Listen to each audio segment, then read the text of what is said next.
और चलिए अब आगे बढ़ते हुए आपको दिखा देते हैं देश और दुनिया की 20 बड़ी खबरें। तुर्की और सीरिया में भूकंप ने भारी तबाही मचाई है। अब तक 4000 से ज्यादा लोगों की मौत हो गई है। तुर्की में करीब 12 घंटे में भूकंप के 46 झटके महसूस किए गए। भूकंप की वजह से कई इमारतें जमींदोज हो गई हैं। अरबों रुपए की संपत्ति का नुकसान हुआ है। आपदा के बाद दुनिया भर के देशों से तुर्की के लिए मदद का हाथ बढ़ रहा है। बीजेपी पार्लियामेंट्री पार्टी की बैठक में तुर्की और सीरिया में भूकंप से तबाही पर चर्चा हुई है। पीएम मोदी भूकंप से हुई तबाही की बात करते हुए भावुक हो गए। उन्होंने गुजरात के कच्छ में आए भूकंप को याद करते हुए कहा, देश ने ऐसी त्रासदी झेली है। साथ ही उन्होंने भारत की ओर से हर संभव मदद दिए जाने का भरोसा भी दिया। भूकंप की चपेट में आए तुर्की के लिए भारत की ओर से भेजी गई राहत सामग्री तुर्की पहुंच चुकी है। गाजियाबाद के इंडियन एयरबेस से एनडीआरएफ की टीम राहत सामग्री लेकर के तुर्की पहुंची, जिसमें जरूरी दवाएं और उपकरणों की पहली खेप भेजी गई है। कल पीएमओ में हुई बैठक में तय किया गया था कि तुर्की को राहत सामग्री भेजी जाएगी। तुर्की के अर्टिया में कई जगह पर भूकंप से तबाही मची है। कई जगह पर आग लग गई, जिस वजह से भारी नुकसान हुआ है। भूकंप में कई इमारतें और घर मलबे में तब्दील हो गए। कई इमारतों में दरार पड़ गई, गाड़ियों पर मलबे में दबकर खत्म हो गई। हर तरफ तबाही का मंजर दिखाई दे रहा है। लोग अपनी जान बचाने के लिए इधर उधर भागते दिखाई दिए।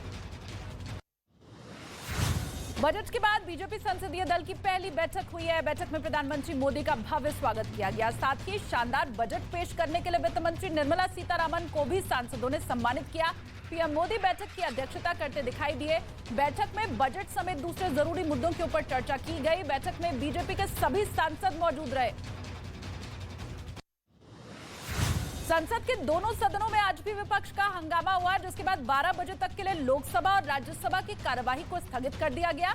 बजट पेश होने के बाद से अब तक संसद में एक भी दिन चर्चा नहीं हो पाई है। गौतम अदानी मामले को लेकर के विपक्षी दल लगातार संसद के दोनों सदनों में हंगामा कर रहे हैं और इस मामले पर संसदीय कमेटी बनाने की मांग की जा रही है।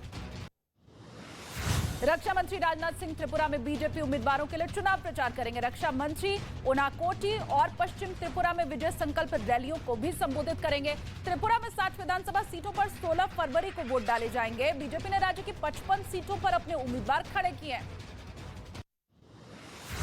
केंद्र सरकार ने हज यात्रा को लेकर के बड़ी घोषणा की है। हज पॉलिसी 2023 में कुछ अहम बदलाव किए गए हैं। अब हज यात्रा करने के लिए यात्रियों को आवेदन शुल्क नहीं चुकाना होगा। पहले हज यात्री इसके लिए 400 रुपए देते थे, इसे अब मुफ्त कर दिया गया है। इसके साथ ही नई पॉलिसी के तहत अब यात्रा पर 50,000 रुपए हज यात्रियों को कम खर्च करना होगा।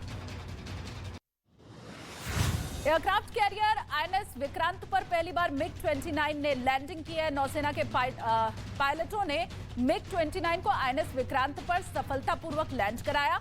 आईएनएस विक्रांत देश का पहला स्वदेशी एयरक्राफ्ट कैरियर है। इस पर मिग-29 विमान उतरकर नौसेना ने युद्ध के लिए तैयारियों को परखा है। इसके अलावा आईएनएस विक्रांत पर लाइट कॉम्बैट एयरक्राफ्ट भी उतारा गया। बेंगलुरु के रिकी केज ने एक बार फिर से ग्रैमी अवार्ड पर कब्जा कर लिया है। प्रधानमंत्री नरेंद्र मोदी ने ट्वीट कर रिकी केज को बधाई दी है। रिकी केज को तीसरी बार ग्रैमी अवार्ड दिया गया है। इसके साथ ही वो 3 बार ग्रैमी अवार्ड जीतने वाले पहले भारतीय बन गए हैं। रिकी केज ने यह अवार्ड देश को समर्पित किया। पाकिस्तान के पूर्व प्रधानमंत्री इमरान खान ने देश के आर्थिक हालात के लिए सरकार को जिम्मेदार बताया। उन्होंने कहा, पाकिस्तान में इतना बड़ा आर्थिक संकट पहले कभी नहीं आया है। आज देश में बेरोजगारी और महंगाई बढ़ती जा रही है। इमरान खान ने एक बार फिर ये कहा कि पाकिस्तान के हर शहर में जेल भरो आंदोलन चलाया जाएगा। पाकिस्तान में दवाइयों का संकट गहरा सकता है। फार्मा कंपनियों ने सरकार से दवाओं के दाम बढ़ाने की मांग की है। कारोबारियों ने पाकिस्तान के वित्त मंत्री और स्वास्थ्य मंत्री को चिट्ठी लिखी है। व्यापारियों ने मांगे नहीं माने जाने पर दवाओं की सभी फैक्ट्रियां बंद करने की चेतावनी दी है। व्यापारियों ने पेट्रोल डीजल की बढ़ती कीमतों का हवाला दिया। मुश्किलों से जूझते पाकिस्तान ने एक बार फिर से भारत की जमकर तारीफ की है। पाकिस्तान के पूर्व मंत्री मिफ्ता इस्माइल ने भारत के आईटी सेक्टर की तारीफ की है। उन्होंने कहा, भारत के आईटी सेक्टर का मुकाबला पाकिस्तान नहीं कर सकता है। मिफ्ता इस्माइल ने कहा, दुनिया भर के कंप्यूटर भारतीय इंजीनियर के बिना नहीं चल सकते। उत्तराखंड के चमोली में एक बार फिर से बर्फबारी शुरू हो चुकी है। औली, बद्रीनाथ धाम, हेमकुंड साहिब में बारिश के साथ ही बर्फबारी शुरू हुई। मकानों की छतों पर बर्फ की मोटी चादर बिछ गई। सड़कों पर बर्फ जमने से गाड़ी चलाने में परेशानी हुई। हालांकि बर्फबारी से पर्यटक खुश नजर आए, लिहाजा पर्यटन व्यवसाय से जुड़े हुए लोगों ने राहत की सांस ली। अमेरिका के कैलिफोर्निया में बर्फबारी से लोगों की मुश्किलें बढ़ गई हैं। सियरा हाईवे पर बर्फ की कई इंच मोटी परत जम गई, जिससे कि गाड़ी चलाना मुश्किल हो गया। प्रशासन ने एहतियातन कई रास्तों को बंद कर दिया। कई जगह 16 से 24 इंच तक बर्फबारी हुई है, जिससे कि ठंड बढ़ गई है। मौसम विभाग ने बर्फीला तूफान आने की चेतावनी जारी की है।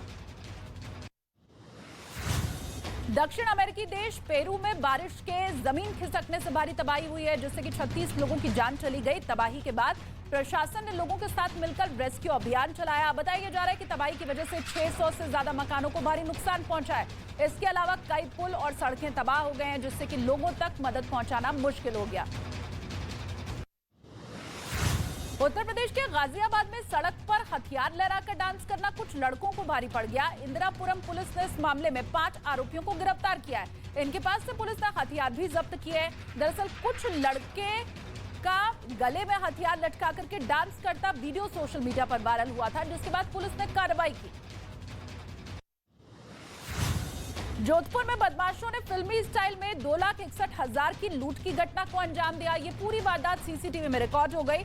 दरअसल हथियारों से लैस बदमाशों ने कुरियर कंपनी के कर्मचारियों को घुटने के बल बिठाया, फिर धमकी देने लग गए, जिसके बाद कर्मचारियों ने ऑफिस में मौजूद 2,61,000 रुपए बदमाशों को दे दिए और वो मौके से फरार हो गए। बिहार के समस्तीपुर में सड़क पर लगे जाम को हटवाने के पर विवाद बढ़ गया, जिससे कि नाराज कुछ लोगों ने पुलिस कर्मियों की पिटाई कर दी। घटना का जो वीडियो सामने आया है उसमें एक ऑटो ड्राइवर और एक पुलिसकर्मी आपस में उलझते दिखाई दिए। तभी उस पुलिसकर्मी ने उस ऑटो ड्राइवर के कॉलर को पकड़कर अपनी तरफ खींच लिया, जिसके बाद वहां मौजूद लोगों ने पुलिसकर्मी की पिटाई कर दी। और राजस्थान के उदयपुर में जमीन विवाद में एक स्थानीय नेता की गोली मारकर हत्या कर दी गई, जिसके बाद इलाके में अफरा तफरी मच गई। नेता राजू परिमार के सिर में 3 गोली मारी गई थी, जिससे कि उसकी मौके पर ही मौत हो गई। घटना के बाद पुलिस को सूचना दी गई। घटनास्थल पर पहुंची पुलिस सीसीटीवी फुटेज के आधार पर आरोपियों की तलाश में जुटी है।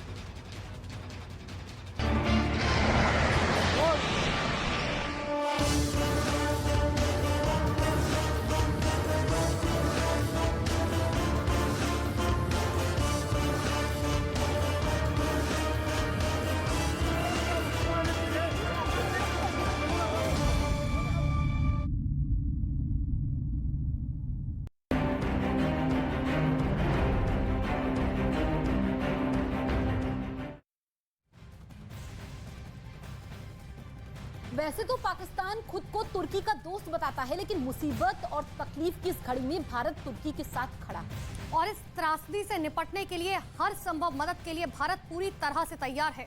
पीएम मोदी खुद तुर्की को मिल रही मदद के ऊपर न्यूज़ 18 इंडिया की web series FIR number 208 streaming now.